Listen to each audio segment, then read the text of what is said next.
তো গাইস, তোমরা কেমন আছো? তো আজকে আমি একটা আমার স্টোরি বলতে চাইছি। এটা হলো সরস্বতী পুজো নিয়ে। তো এটা আমাদের পাড়ায় হয়ে থাকে। এটা আমার পাড়ার সরস্বতী পুজো, ছোটোবেলা থেকে দেখে আসছি। সেটা নিয়ে তোমাকে বলবো। তো এই পুজোটা আমাদের শুরু হয় আমাদের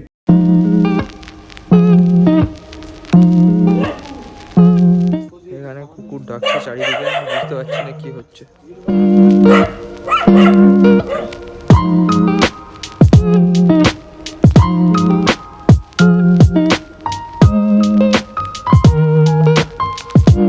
চাঁদা কাটার পর্বটা প্রায় হয়ে থাকে 1 সপ্তাহ বা 2 সপ্তাহ ধরে।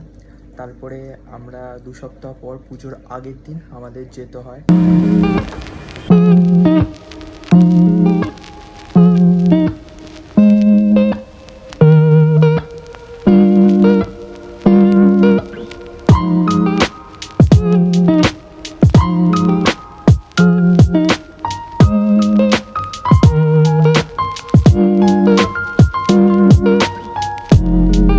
আমাদের এই ঠাকুর চয়েস করতে করতেই বেজে যায় 2টো। সেই 2টো পরে আমরা ঠাকুরকে নিয়ে আসি আমাদের মণ্ডপে তুলে ধরি। সেটা করতে করতে আমাদের বেজে যায় 3:30। তো আমরা 3:30-র সময় ঘুমাতে যাই আর প্রিপেয়ার করি নেক্সট দিনের জন্য।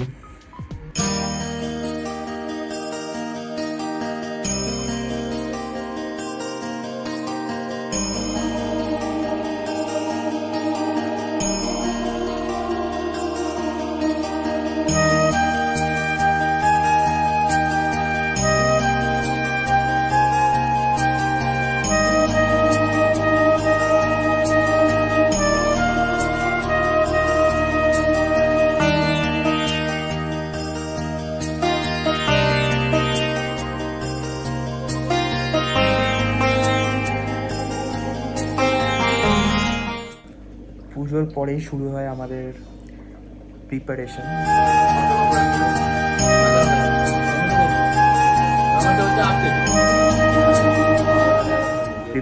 বলতে আমাদের যেতে হয়, আমরা ভোগ খাওয়াই রাত্রিবেলা। তো ভোগের জন্য আমাদের যেতে হয় বাজার করতে। তো বাজার করার আগে আমাদের নানা রকম প্ল্যানিং থাকে, বা কিছু বাজেটের শর্টেজ হলো সেই শর্টেজটা কেউ আমাদের হেল্প করে পূরণ করে দেয়। তো এইবারের মেনুটা হলো পোলাও। তো আমরা এখানে ডিসিশন নিচ্ছি যে কী করে আমাদের এটা পোলাওটা করলে সুবিধা হয়, কিভাবে রান্না করলে সুবিধা হয়, সেটা বড়রা ডিসিশন নেয়। তো আমরা এখানে প্ল্যানিং করি। নর্মাল প্ল্যানিং করার পর আমরা যাই বাজার করতে। বাজার করার পর আমরা আসি। তো আসার পর শুরু হয় আমাদের কাটাকাটির পর্ব।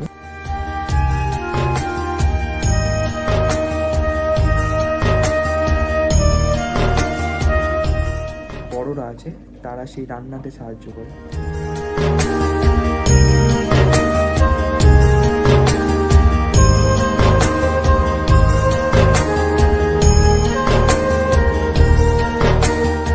রান্না করে আমাদের রাত্রিবেলা হয় পরিবেশন।